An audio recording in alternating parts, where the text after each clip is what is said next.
Yeah, good to see you joining again.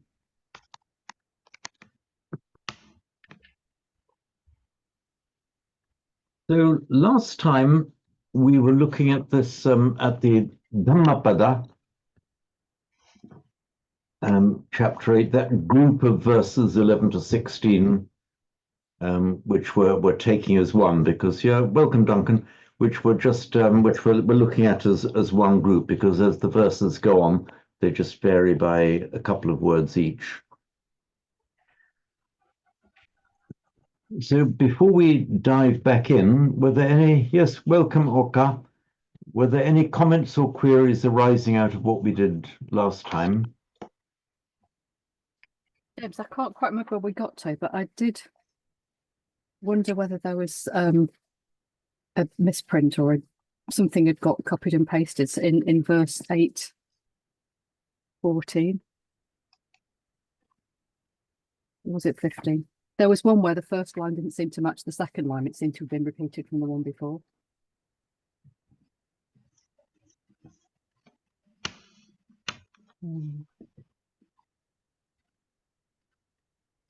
Okay, so 8:14 and 8:15. So were you saying they were the same?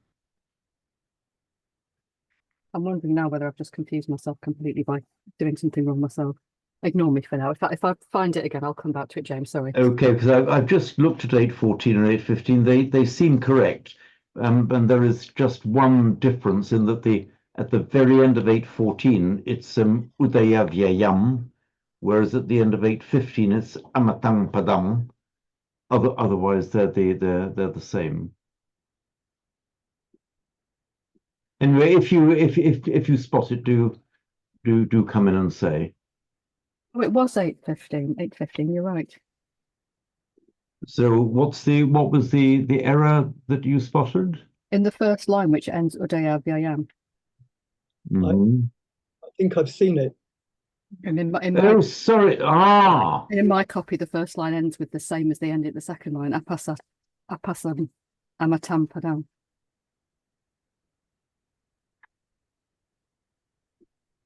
That's just sorry. Did I do a wrong copy?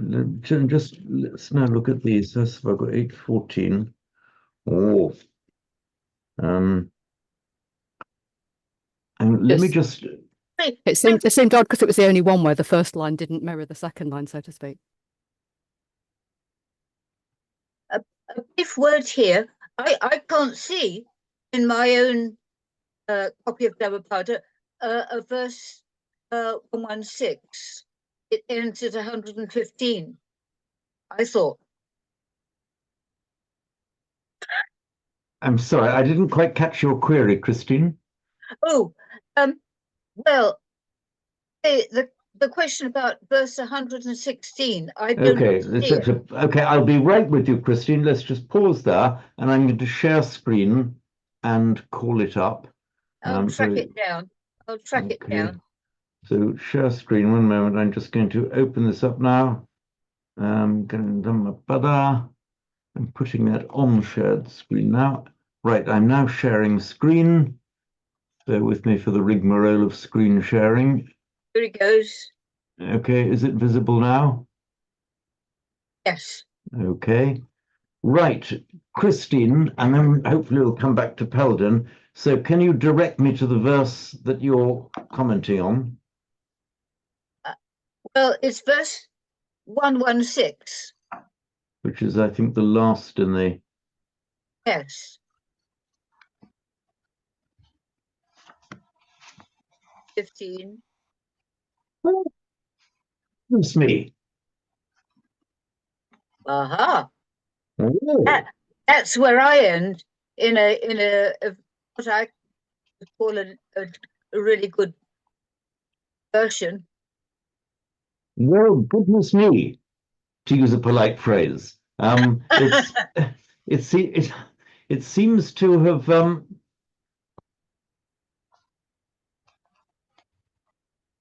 no, hang on. Hang on. Why was I saying so? It is there.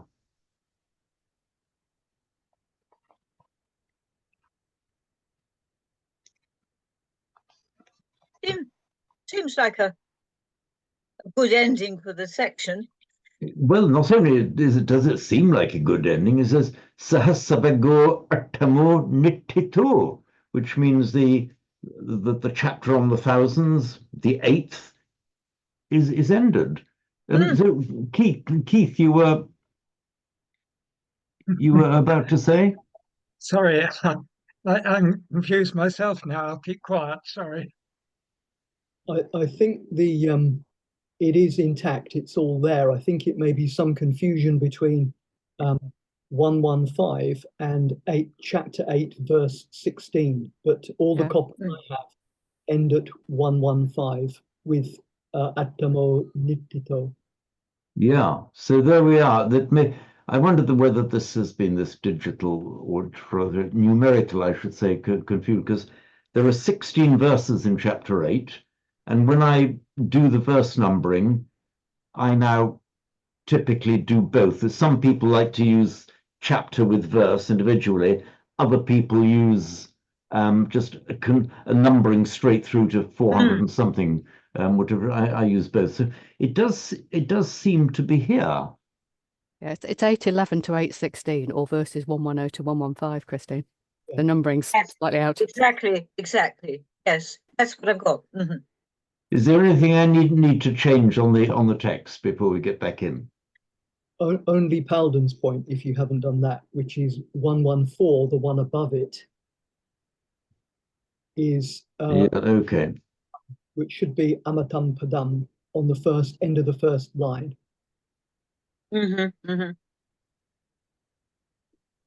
Okay, it's Udayavyaya 114.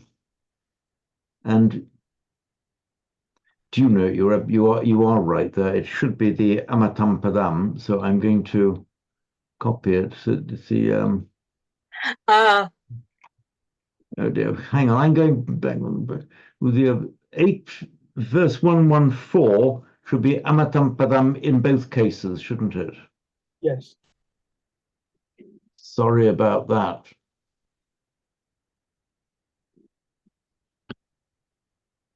And I will also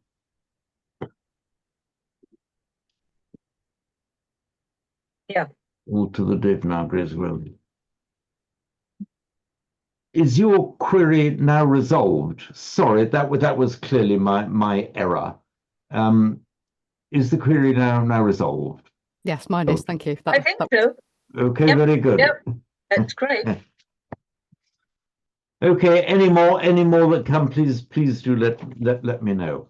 I was going to ask you where exactly we had got to. Then the first comment I heard from any of you on this was Paladin saying she couldn't quite remember where we'd got to. Is there anyone who can remember where we got to? I think we were about to start 114, the Amatam Padam. Okay, right. Very good. Which is now corrected to what it should be. Hang on, and the Amatam Padam, of course, needs to be correct again. The Avyam Amatam Padam B.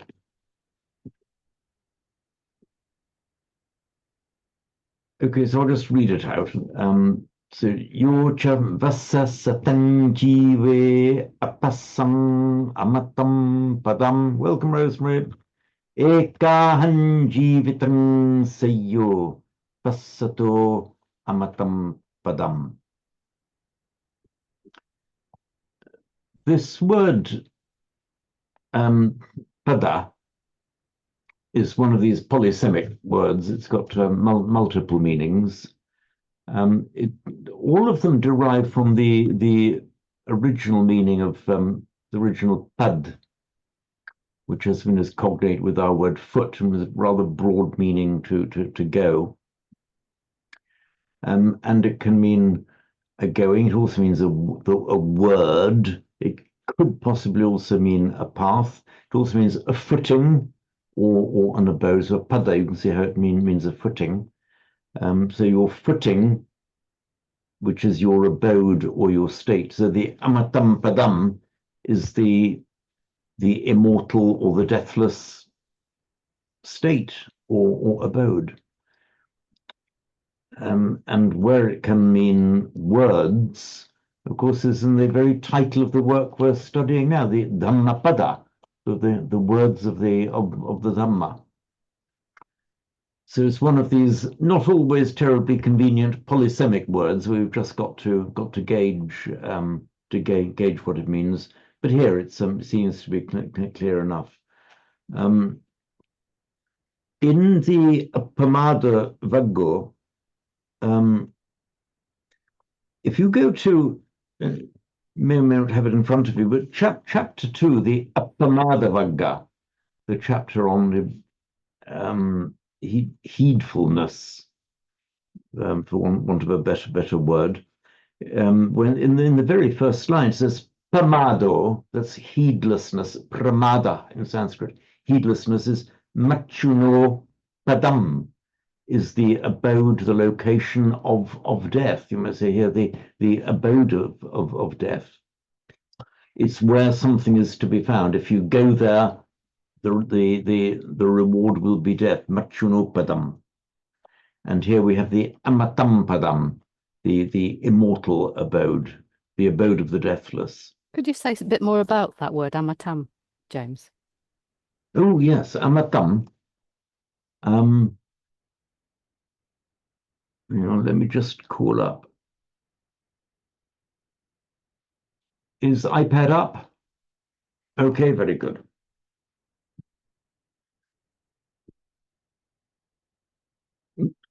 It's the, here we are.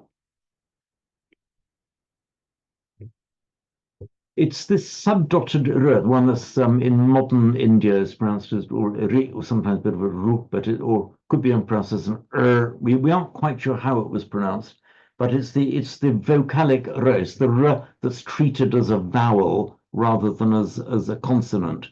So m subdotted r is vowel plus consonant, and in Devanagari, that's the m, and it's written like this, mr. Sometimes people write it like that, but in the standard spelling we prefer that. And it means to die. And in Sanskrit, make a past participle of it, totally irregular, just a ta to the root, and we get mrita, which is death. Sorry, dead, which is directly, it's a W in Latin, mortus. It's the same as our word mortal, mortality, the French la mort, la muerte. It's that same word. So amrita, the undead, not with the kind of sinister zombie sense, but amrita, undead, just means undying or immortal. And what happens is that Pali does not have this r sound, this vocalic r. So it's replaced by another vowel instead, sometimes replaced by an a, sometimes by an I, and sometimes by an u. In this particular case, it's replaced by an a, and that's how we get amata, Sanskrit amrita. So we can easily see how amrita is immortal. So this is a case where our English immortal is possibly slightly closer to the Sanskrit even than the Pali is, because the Pali loses that r. Is it neuter? Is it a neuter noun, James? Okay. It's an adjective and also a neuter noun. So as an adjective, it will just agree with its noun as usual, but as a neuter noun, as a noun, it is a neuter, meaning that which is immortal. So amritam, in fact, it could have been, so amatam padam,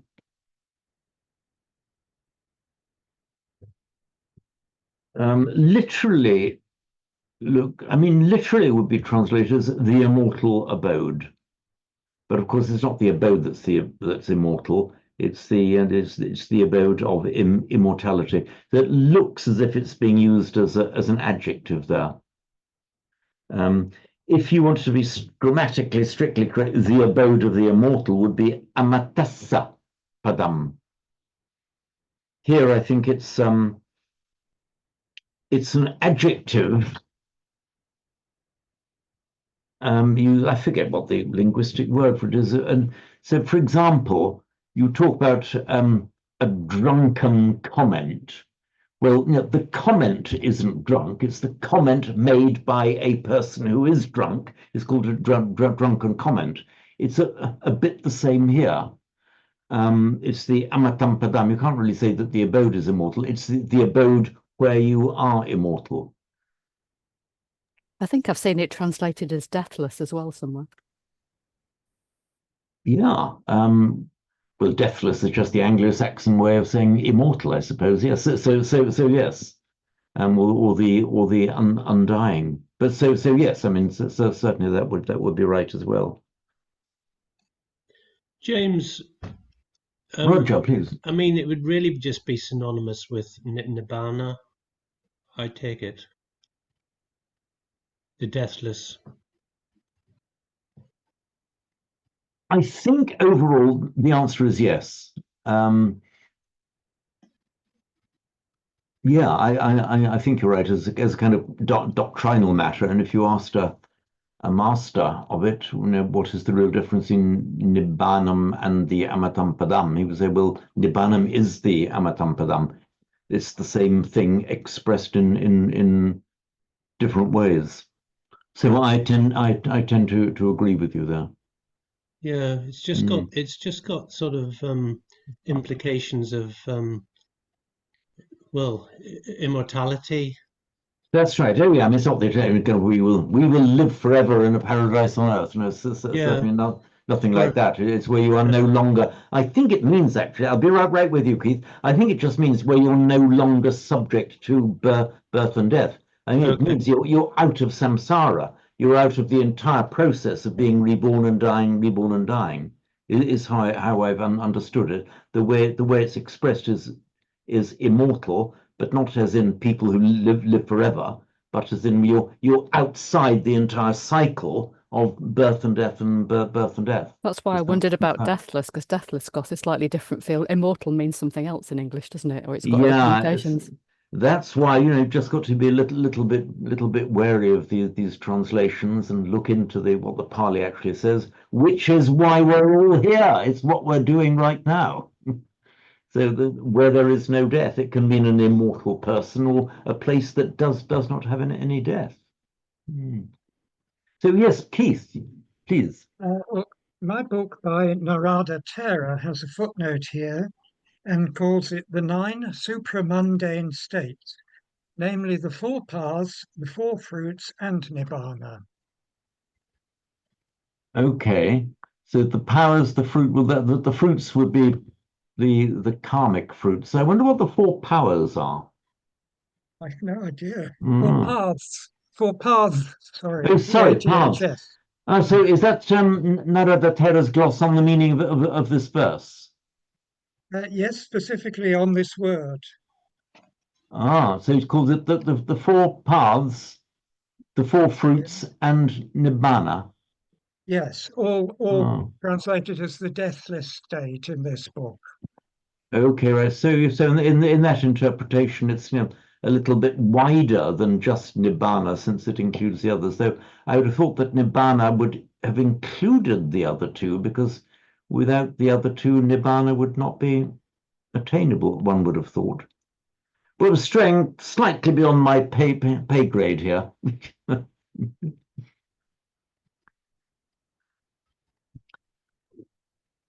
Okay, so this now deals with 814.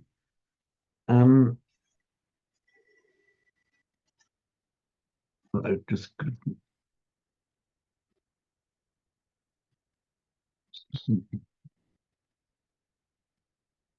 here we are.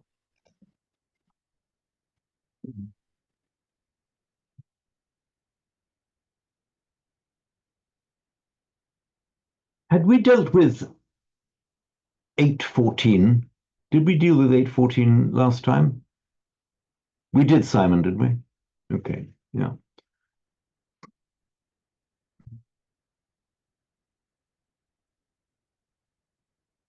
And again in Udaya and Vaya or Vyaya, we see this very, very common verbal noun from Aya.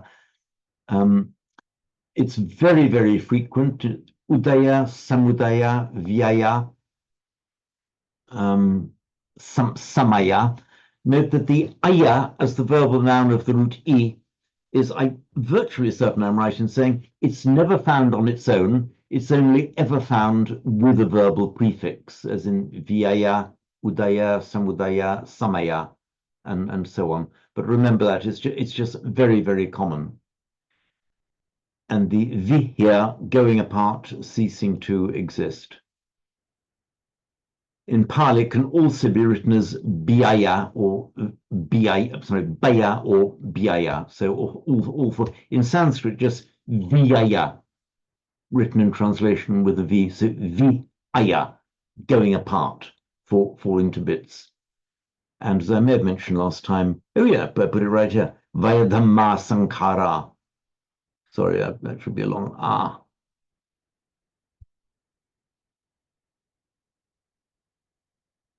The vayadhamma, of the nature to fall apart. And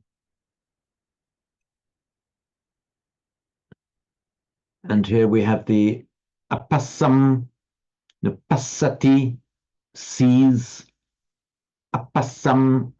This is the masculine nominative singular, not seeing. And this is the masculine genitive singular, passato, of him who sees.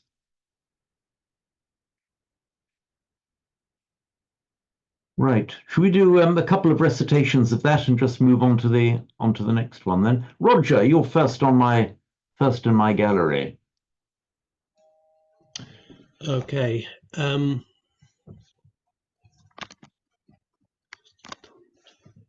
Yucha vasasatam jive apasam udaya vyayam. Ekaham jivatam seyu pasito udaya vyayam. Right. There's one thing that came out a bit short. Be careful of ekaham. Okay, thanks. Right.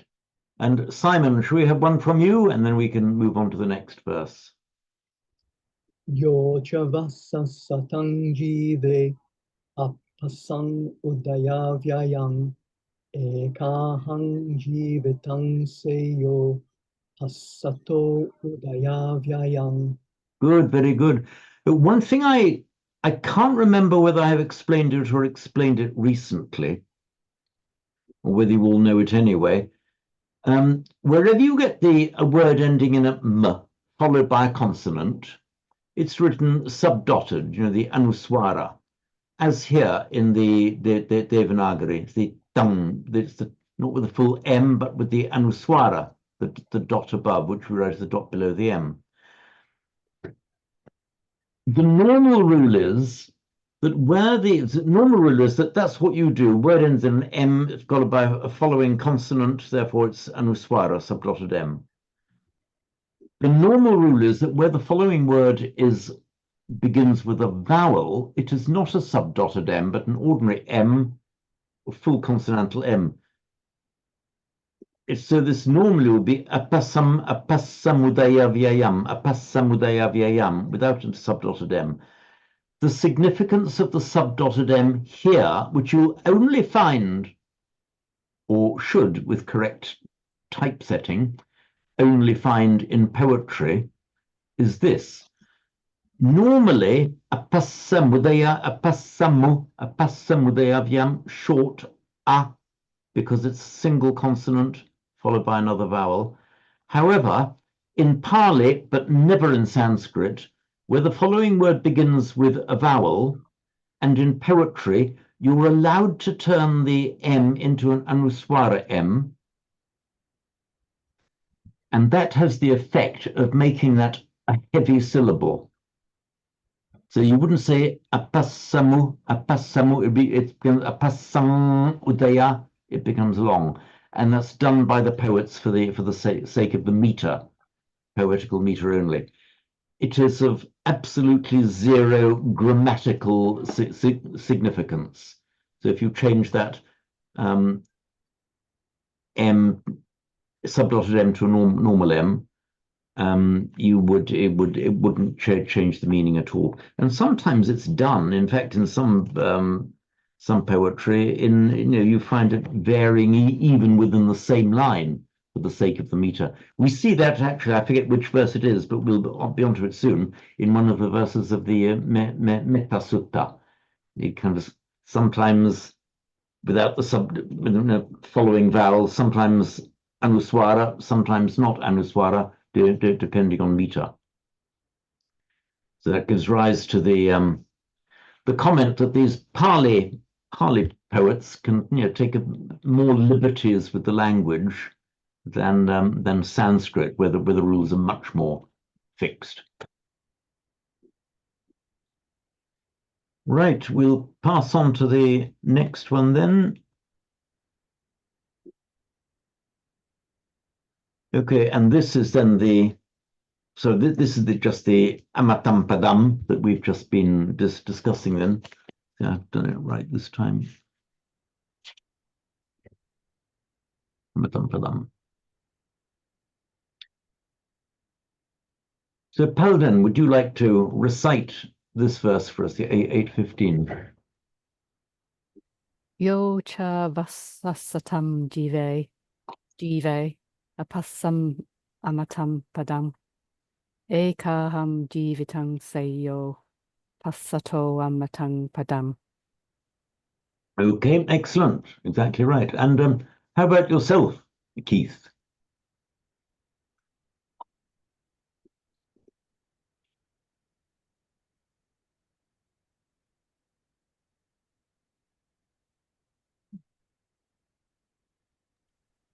Sorry, got there now. We're on verse 113. Well, no, we've gone on to 114. Oh, Yeah, that's the one ending in Amatam Padam. Right, fine, thank you. Yo cha vasasatang jive apasam amatang padang ekahang vivitang seyo pasato yam amatang padang. Okay, very good.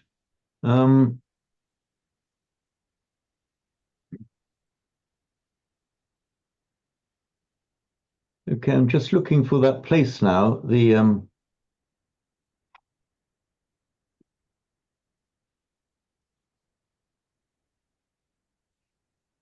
got a feeling I might have to do a correction here. But I'm just looking quickly at the Karanimita Sutta in verse 8. And I have a feeling that in the chanting books, it's asambadham averam asapattam, but I'll have to double check that. So here, if this is how it would certainly be written in prose, I'll get back to correct if necessary. I haven't got it right with me now, but I'll find it shortly. Okay, that will be corrected if necessary. Okay, thank you, Keith. And for Christine, please.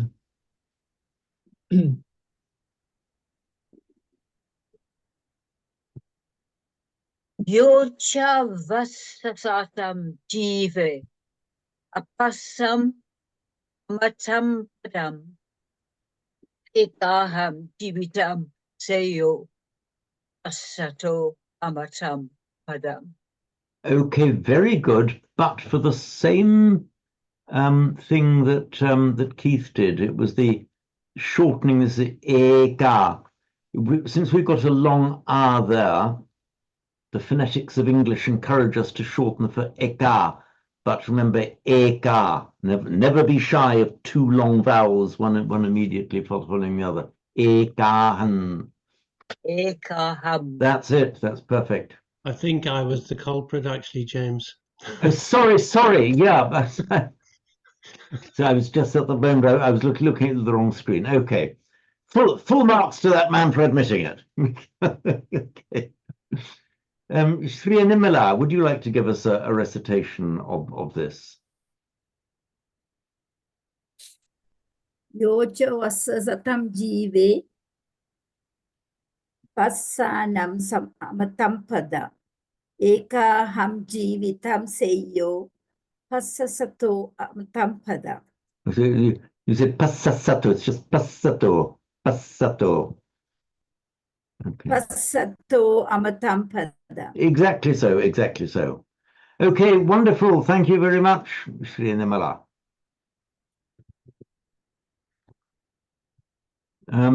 Oh, by the way, Sri Animala, don't you answer this question. See if anybody else knows the answer. Does anyone know what Nimala means?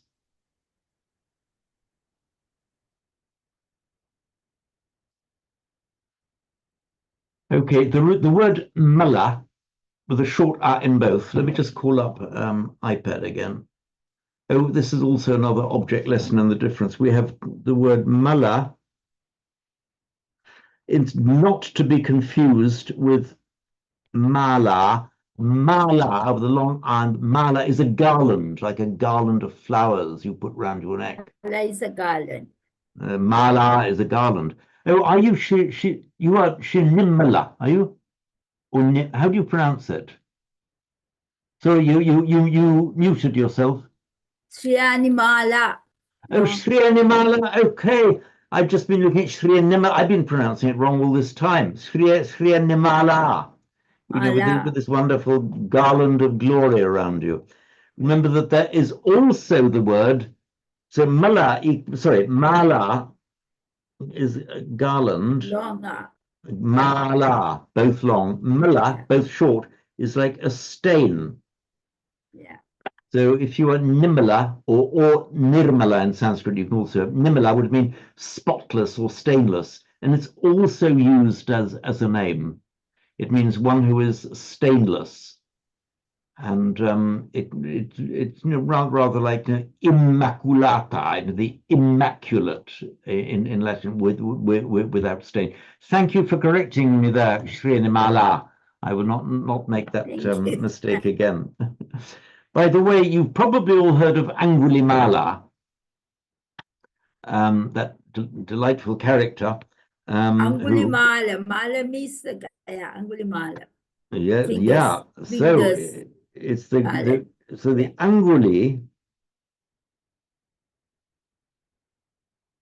Anguli means a finger, and he had a garland of fingers. Garlands of fingers. So a garland of fingers or a finger garland would be an Angulimala. Yeah, so he wore around his neck this Angulimala, the garland consisting of the finger. He got as far as 99. The Buddha stopped him making it 100. Anyway, we know his name as like this.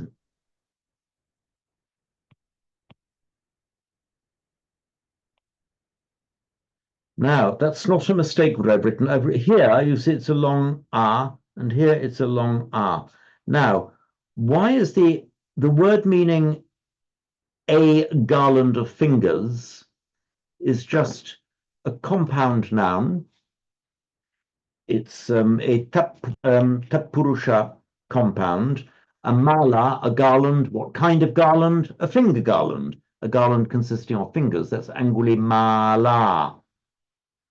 So a garland, what kind of garland? Now, when you change it into an adjective, which the name Angulimala is in fact adjectival, but then used as a noun, what happens, and this is a regular formation, mark it well, where you have, say, a noun like compound name angulimala, the finger garland. When you turn it into an adjective, it becomes a possessive adjective, means he whose garland is made of fingers, or finger garlanded. So a finger garland, a garland of fingers, finger garlanded means possessing a garland made of fingers. When that happens, and this is regular, the final, whatever the final vowel of the noun is, you've got to change it now so it behaves like an ordinary adjective. So you change the final long a to a short a. It now becomes an ordinary adjective ending in a. And so if you talked about an angulimala, means masculine singular, a person whose garland is made of fingers. And I suppose if there were a lady whose garland were made of fingers, it would come back to mala, but simply that's now because the adjective has been turned into a feminine adjective. We find it also mark well in words like, for example,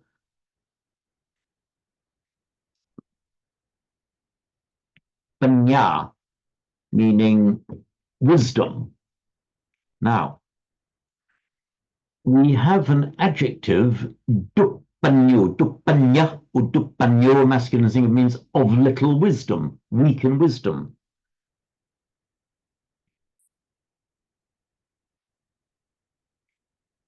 So ordinary the stem form is an a, make it into a masculine singular. Auto deselect eraser. Dupanya, this is the ordinary masculine singular form. So you could never have panyo on its own. The word is panya, meaning wisdom, but we are now turning it into a compound adjective. Dupanya means of little wisdom. It now becomes an adjective. So the final a of panya drops off, and it now becomes an adjective ending in a short a and behaving like any other. So a thing of little wisdom would be in a dupanyam. He of little wisdom would be dupanyo. And you'll see this phenomenon occurring regularly. Have you all understood exactly what is going on here? James, I'm not entirely with it actually. Okay. Why do we have the short e in the name for Anguli? That does sometimes happen in Pali, but not in Sanskrit. That in compounds, if where one element ends in a long vowel, anguli on its own, it can get shortened. It doesn't have any grammatical significance. It's purely a phonetic thing. Having said that, I just want to double check that I'm not misleading you here. I've got another question as well, actually.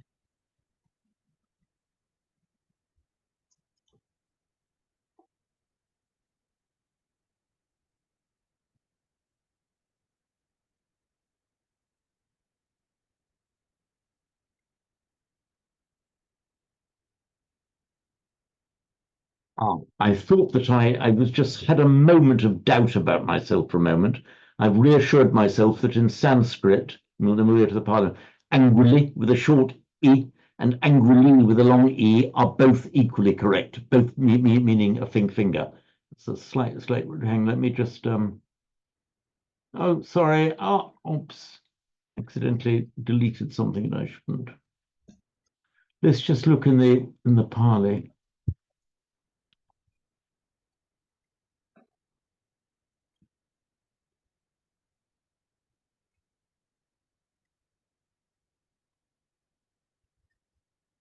Okay. Come on, please.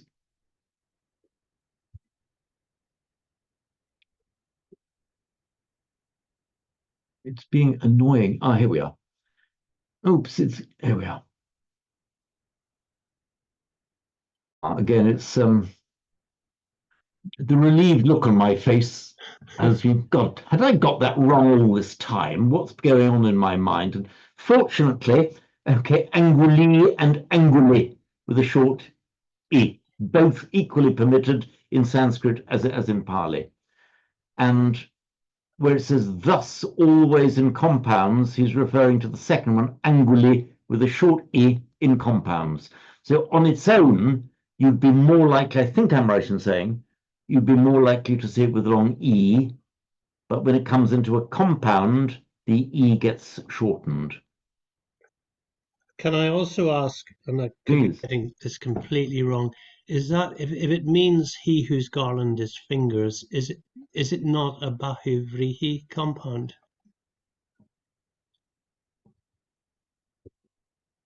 It is. It's which I said possessive compound. Okay, I thought you said tapurusa, but I might be wrong.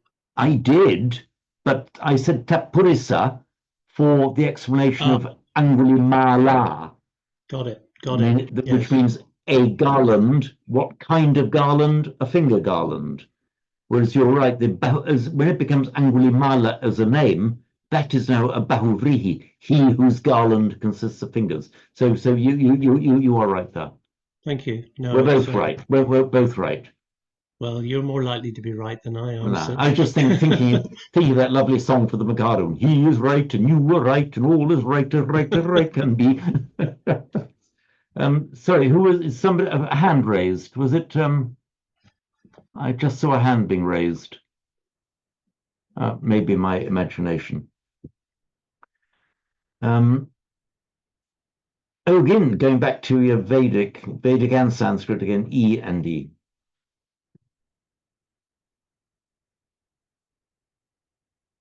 Right then, I think we can go on now to the. I forget what. Help me, somebody. Which we were meant to be doing next? The final verse of the group. Is that 115 or 8.16? Okay, thank you. Here we are.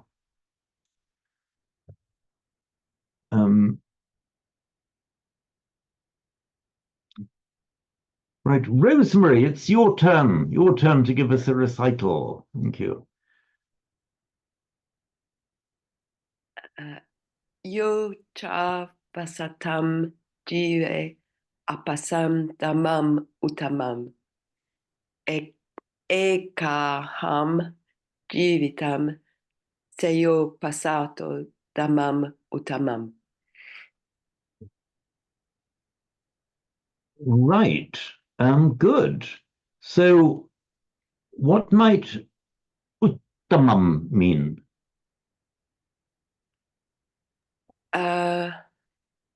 Etymologically, getting a clue from down below, it looks like supreme. Okay. In fact, Uttamam is highest. I'm sorry? Uttamam means highest. Yeah, it's the very highest. Yeah. The highest, the utmost. It's the furthest away, but in the sense of highest, good. Yeah. the highest good. That is correct, and it's directly the way that uttara comparative, uttama superlative. Those are directly reflected in our modern English: out, utter, and utmost.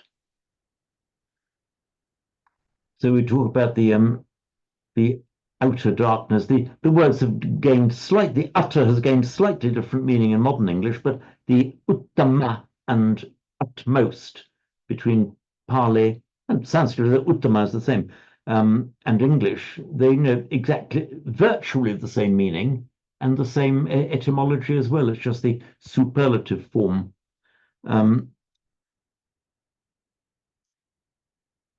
And this ra for the comparative and ma for the superlative, you see in Latin as well, and in ulterior, ulterimus, uberimus, and so on. And you will see it with our ER ending in English, bigger, smaller. We have lost the M mostly in the superlative, but we retain it in the most ending with that M there, northernmost and utmost, and so on. So Sahasravago tamo nittito. That's the here ends. Here is nittita. Completed, ended, is the Sahasravago, the chapter on the thousands, tamo, the eighth.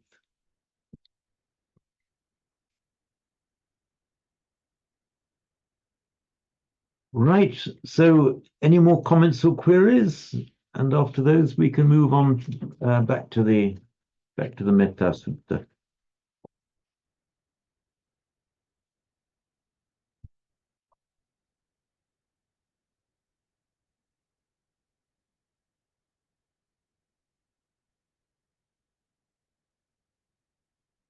Okay, we were due to restart with verse 6 here.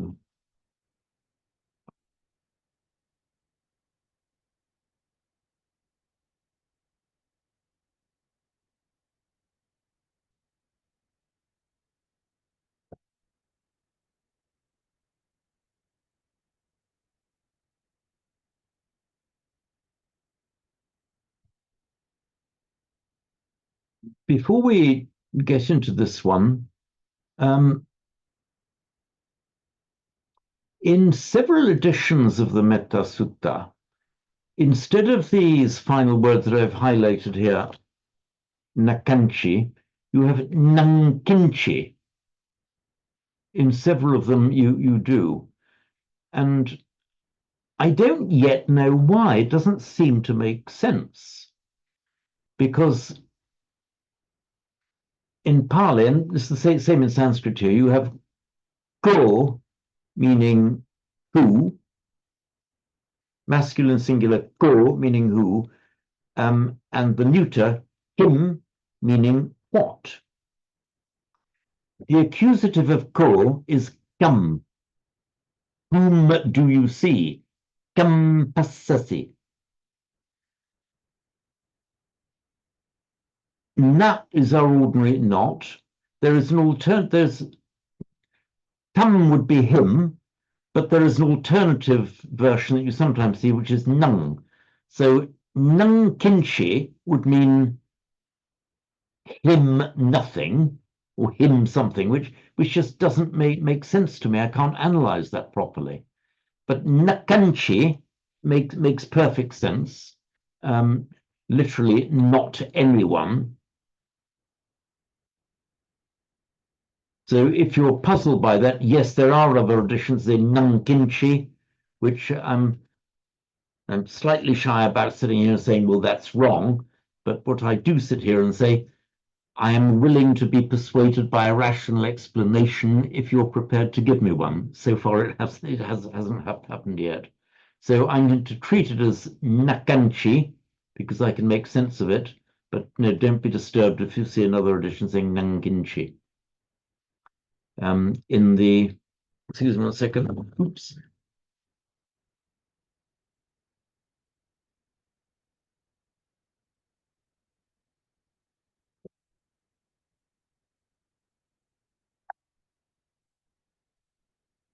I've mislaid a book, not to worry, minor point. For those of you familiar with the Samatha chanting book, Simon, it's got Nanginchi in our chanting book. The person who was ultimately responsible for the editing and composition of that one sadly died a little less than 10 years ago, so he's not available for cross-examination on the point. Not that I would quite dare to answer cousins, but you know what I mean.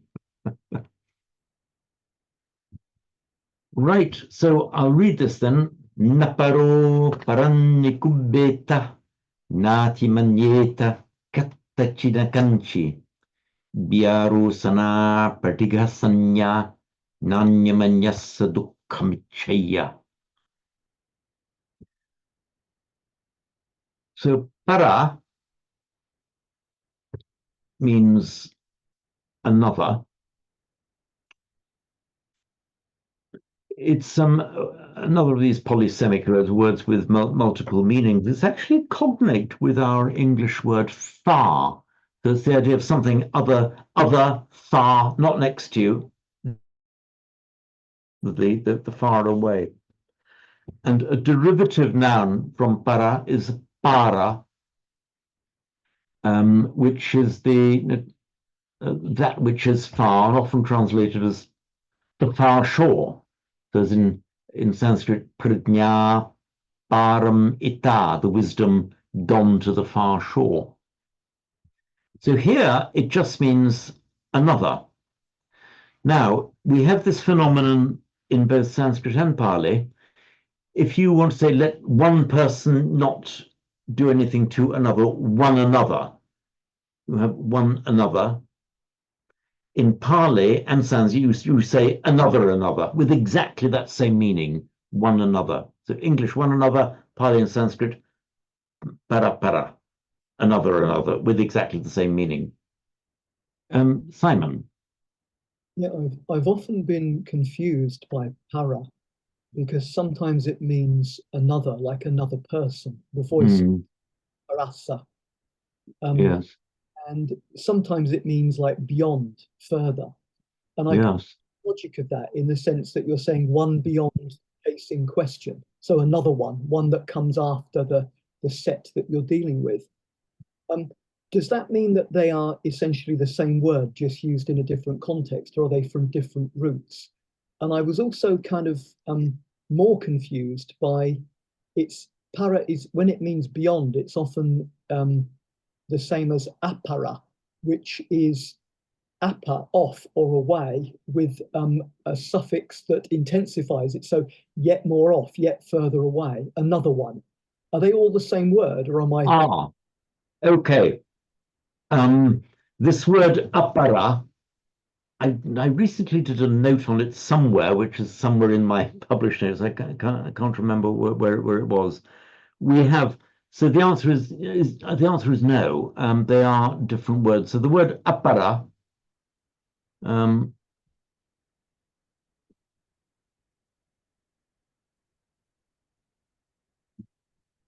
sorry, what should I call it me?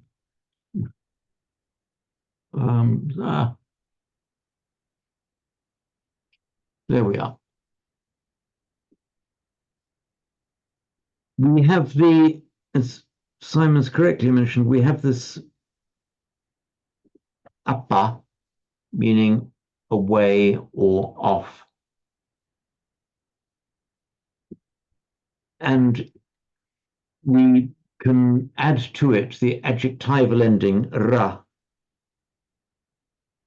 apara, which means apara, further away.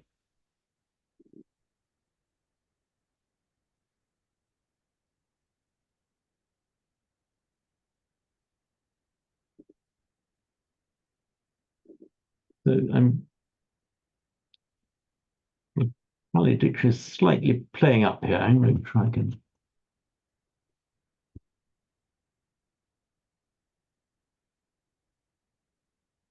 So I'm going to call up the Pali English dictionary here. I don't know why it keeps doing this. So I call it up and then the text slips into a corner of the page. I don't know why. There we are. Oh, it's done it again. This is the only case that this happens. So here we have the from apa, away, off, apara, further away. Oh, and Gothic afar. Oh, afar, after. Oh, wonder if it means after. Ooh. But there is another apara. Why isn't it given here? The further away. Because there is also the para, meaning further or nothing to do with this apara. There's the word para, far or other, and apara, something than which nothing is further, therefore peerless or unparalleled. So in form they're the same word, but in fact they have two entirely different origins, and they can be slightly confused as well.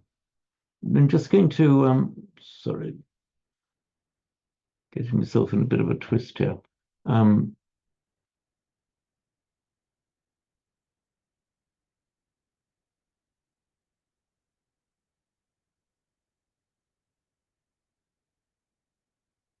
It so often helps to go back to Sanskrit. So I've called up Monia Williams here. And here is very, very clear. Meaning number one, apara, something that does not have a para, having nothing beyond or after, having no rival, therefore peerless, unparalleled. Apara. But a word that looks exactly the same from upper, posterior, later, and sometimes means other as well in Pali. So you're right. There is a possible confusion between those words. Very often, when you get homonyms, it'll be totally evident from the context which one is meant. But with this one, there could be confusion could arise as to which is left. But in the case of para without apara, it is just the same word. So beyond also means another, and you just have to work it out by context. That's right. It does. Let's just go for para with Monia Williams. So he gives the basic meaning as far, which is glad to see that because that's how we always started. Cognate with our English word far or distant, and then by extension, ulterior or beyond, further rather than nearer, and then previous, past or future, because it has these opposite meanings because it's not present, it's away from the present. So you can see why there are these two meanings there. Or better or worse than, it's beyond it, better than it. You've gone beyond what you've managed before. And that's how we get apara, meaning unrivaled, unsurpassed, that than which there is nothing better.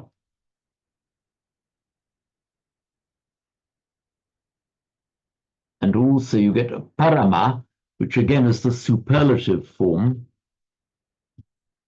meaning the most distant, furthermost, parama, and then by extension, the most excellent.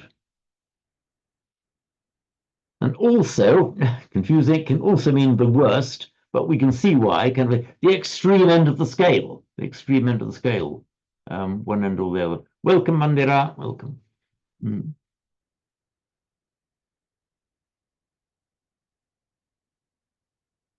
So does that I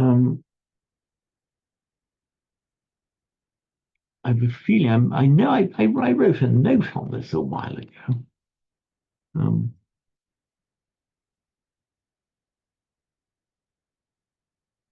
Ooh, look, have any of you yet seen what I've called the explanatory glossary? I think I can't remember if I've sent it out yet. Now, the thing is, let me just explain this explanatory glossary now. I started off calling it the explanatory lexicon, but I thought that might be slightly too grandiose a name, so I've revised it to explanatory glossary.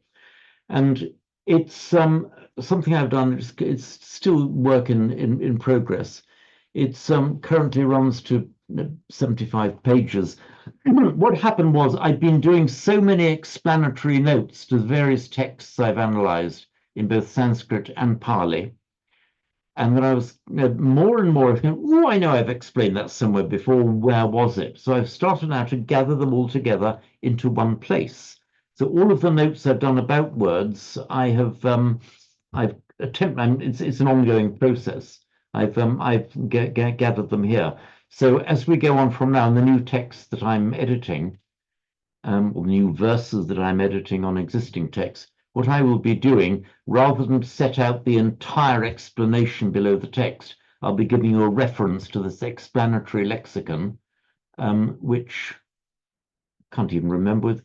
And maybe I've put it in my latest study resources guide that hasn't yet gone out, which is due to go out in a few days.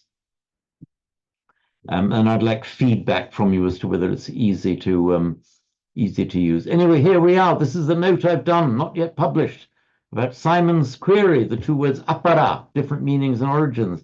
Apa with ra, apara, posterior, later, inferior, and from para, remote, opposite, beyond, and there we are. And that will get expanded as time goes on. That's just a brief, so to speak, attempted disambiguation.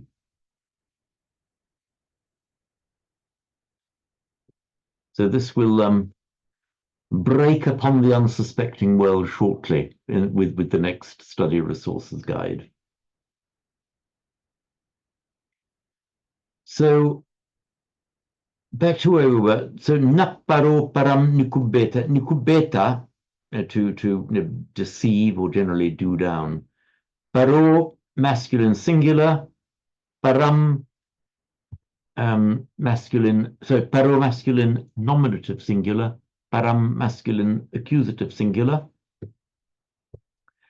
And I was just saying one another, let one not deceive another. This interesting word nikubeta is from the nikri.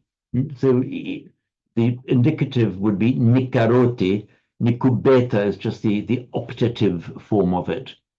And we have exactly, interestingly enough, we have exactly that same idiom in modern English. If you do somebody down, it's like you've deceived him or cheated him in some way, doing somebody down, acting in a way against his interests.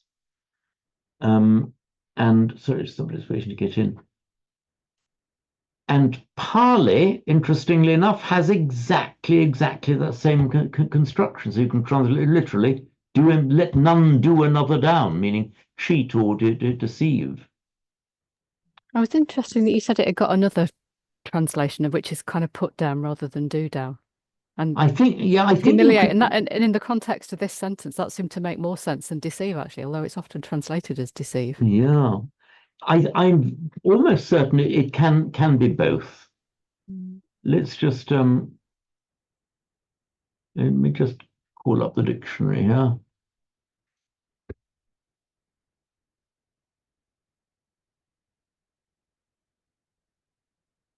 Oh, okay, there we are.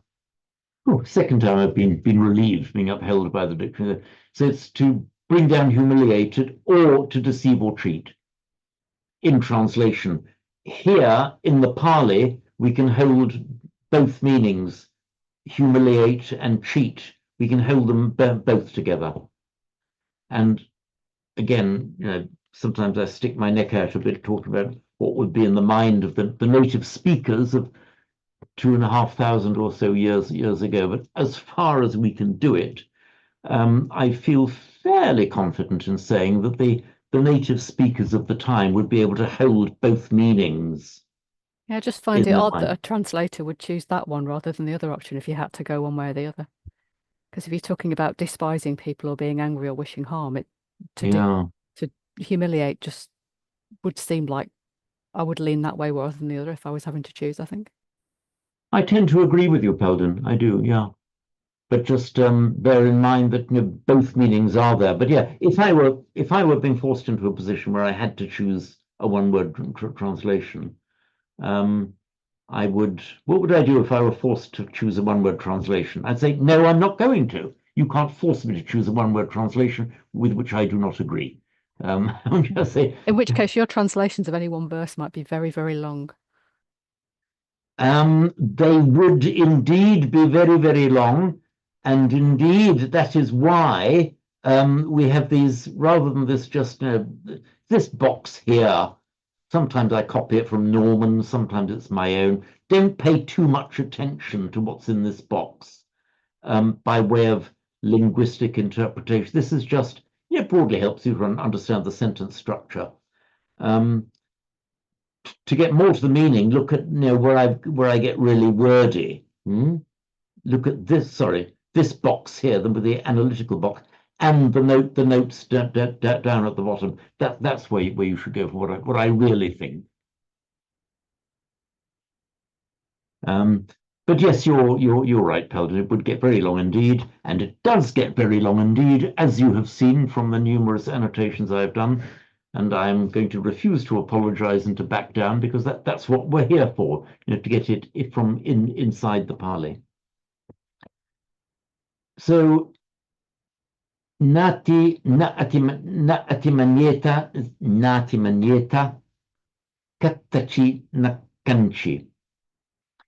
This atimanieta, you may remember from verse 1. Is it verse 1? Yes. You've got atimani. An atimani. It's that same word. It's the root man, meaning it's the same as mens and mind. Basically means thinking or having a concept of something. Mana is often translated as, no, welcome, Anne. Mana is often translated as pride, but not necessarily in a bad sense. You can have a good form of pride, the pride in doing good, pride in your work. In some verses in Shantideva, for example, you can be blamed for having insufficient mana. So the mana is often, this from the same root meaning mind. Mana often means one's image of oneself. Now, you can have a ridiculously or even slightly inflated self-image, like vanity or pride, where you think more of yourself than the facts justify. That's mana. But equally, Shantideva makes great play of this in his Bodhicharyavatara, that you must have, there is a right place, and it's very important to have the correct kind of mana, because if you have a negative mana, you can actually pull yourself down. You can create a negative self-fulfilling prophecy, like, I'm not good enough to do it. And then you can convince yourself that is true. That is atma avamanyana. Avamanyana, down-minding yourself, pulling yourself down in your imagination. But atimani, ati is the prefix, meaning, same in Sanskrit and Pali, meaning over, as in crossing over something. If you are atimani, you are kind of over proud, over conceited, means you have ideas of yourself that go beyond what is justified by the facts. And also you have, for example, this another word, just from ati, you have ati ita. Ati, beyond, over, ita, gone, where you have the phrase atita, meaning the past, that which is gone. I think it's used in modern Hindi as well, atit, meaning the past. Is that right, Bandira? I remember in my degree course studying a series of stories by an Indian authoress whose name I forget, called Atit Ke Chalchitra, the moving pictures of the past, Atit Ke Chalchitra. So there we are, anatimani. Now, let's go back to where we were. Here we have the same word in its verb form. It would be atimanyati. He treats with disdain or despises. He over-conceits himself with regard to somebody else. And this is the eta ending, which is the optative ending. Let him not despise or treat with contempt. Kattachi. Let me just explain kattachi.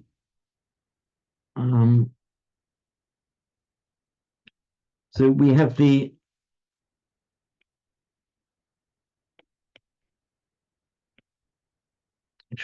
Sanskrit katam, meaning how, and in Pali we have both katam and katta with the same meaning. how. If you add chit in Sanskrit, it makes it indefinite. So katam, a question how, katanchit would mean anyhow, in any manner. In Pali, it becomes a chi. The chit of Sanskrit becomes a chi in Pali. So katachi means anyhow, meaning in any manner, in any way at all.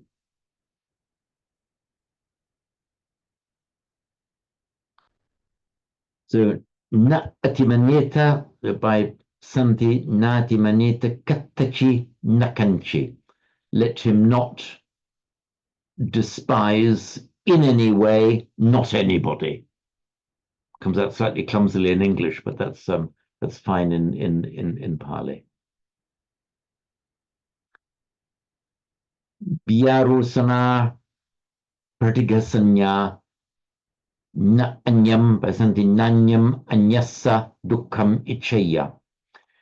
Now, I was explaining a moment ago, one another, paro param, in exactly the same way, anyam anyassa, one another. So you can say paro param or anyamanyo, one another. I don't think there's any difference of meaning. Just bear in mind, this looks like an accusative. This is definitively masculine, paro param. Sorry, this is distinct nominative. Nominative accusative, paro param. Here with anyamanyasa, you'd expect to see anyo anyasa.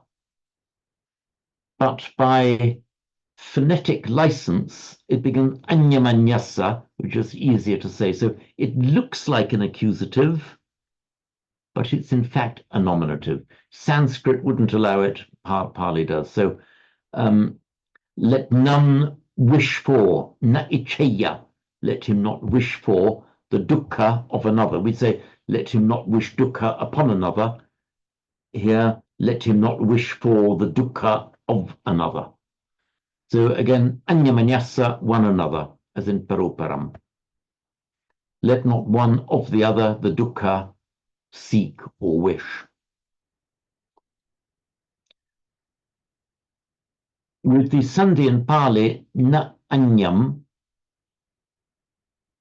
normally in Pali doesn't like a long vowel before a doubled consonant. In Sanskrit, it's fine. In Pali, it's not. So I would have expected to see a short ah there, but occasionally Pali does allow the long ah. It's a bit of an anomaly. It's just a bit fluid. In normal prose, you probably have seen nanyam rather than nanyam. There's no distinction of meaning, and you might say it's grammatically insignificant. It's just a purely phonetic matter.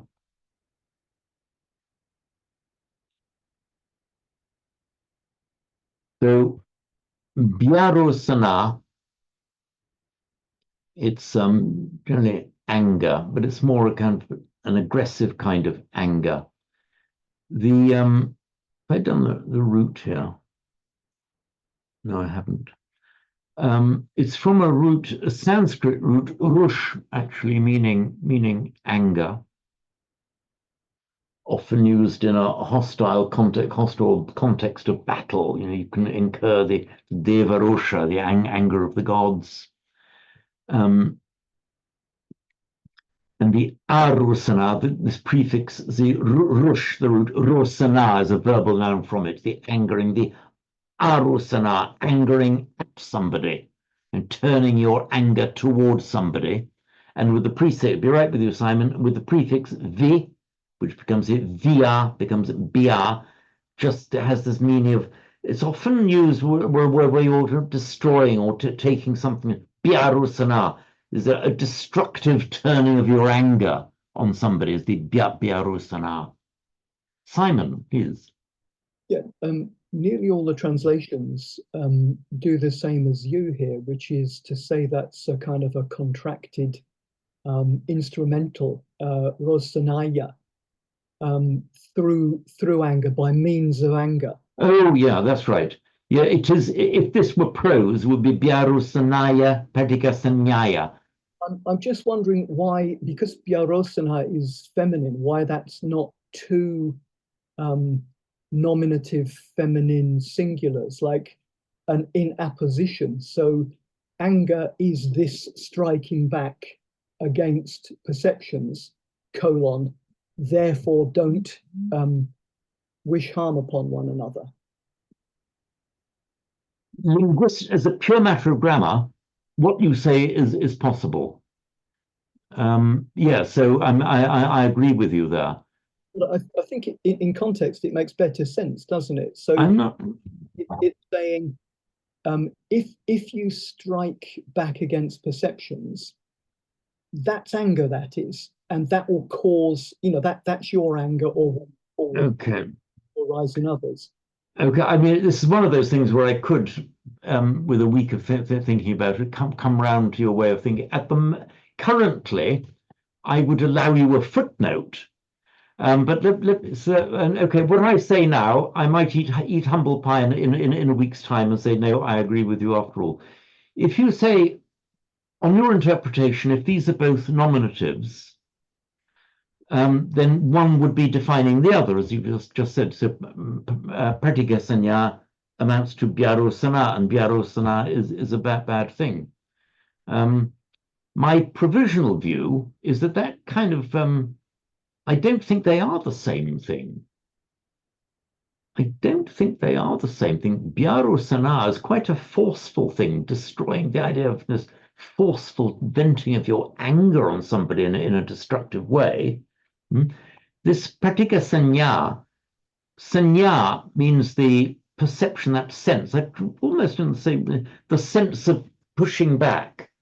So byarosana I construe as a much more active, positive, destructive thing, byarosana, turning your anger on somebody.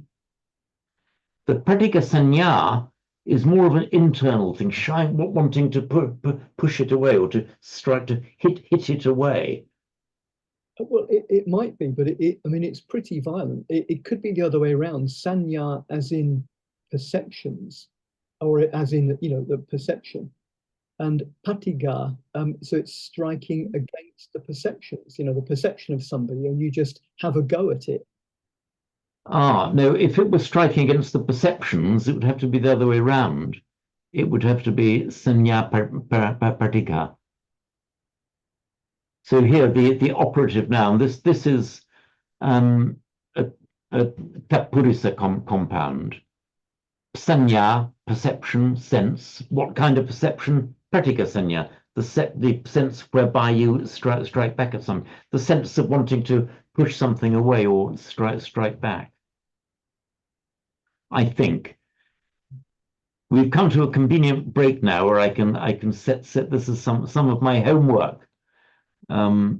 Linguistically, I think you're right, but I have this rather deprives it. I feel these words as two different, allied but different things. So you should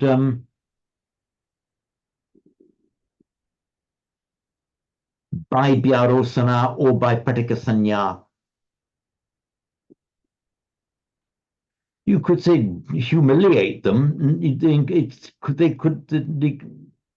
They could be adverbial instrumentals qualified by or qualifying, I should say, nikubeta. So there's more than one way of interpreting it. We can resume on this point a week hence, Simon. Thank you for raising that. So I'm saved by the bell, and I'll set my brain thinking again on this point. Okay, so we've gone beyond one, and I will see some of you hopefully at 1:45. Thank you. Okay, thank you. Okay, thank you very much. Oh, Mandira. Did you kind of accidentally join early, unaware that our clocks have gone back? I'm confused myself because I did not receive today's Sanskrit class link till 6:15 Indian time. And I was wondering if I have misread the message to send early. I should have said. I forgot those of you good people who are overseas. Our clock. This always happens on the last Sunday of October, just gone. Our clocks go back an hour, so we go back from BST British Summertime to we're now back to GMT, which is sometime. So that makes us half an hour. So 1 hour less difference from the States, but an hour further. So I was very happy to see you joining the Pali class, which you don't normally. However, the Sanskrit class now will be starting in 40 minutes from now, which is for us, that's a 2 hours now difference. 2 hours difference. 2 hours. Yes. Hang on, you're more than Sri Lanka. You're 4.5 hours, aren't you? I'm in Botswana. I'm in South Africa. Sorry, you're in South Africa, of course, yeah. So it's the 2 hours difference now instead of the normal 1 hour. Yeah, not 1 hour, now 2 hours. And for India, I think it's normally 4. We were 5.5 hours. It's now 4.5 hours. Yeah. Yeah. So you'll be starting the Sanskrit class in about 14 minutes. 45 minutes time. Yeah. So it's now new time GMT now. It's at 1:05, and we'll be starting at 1:45. We'll be starting the Sanskrit 4:45. So 40 minutes from now. Right. Correct. Well, I should have made that clearer to my good overseas students. Okay. See you again then. Thank you. Okay. Bye then. Bye. Bye. Thank you. Bye-bye.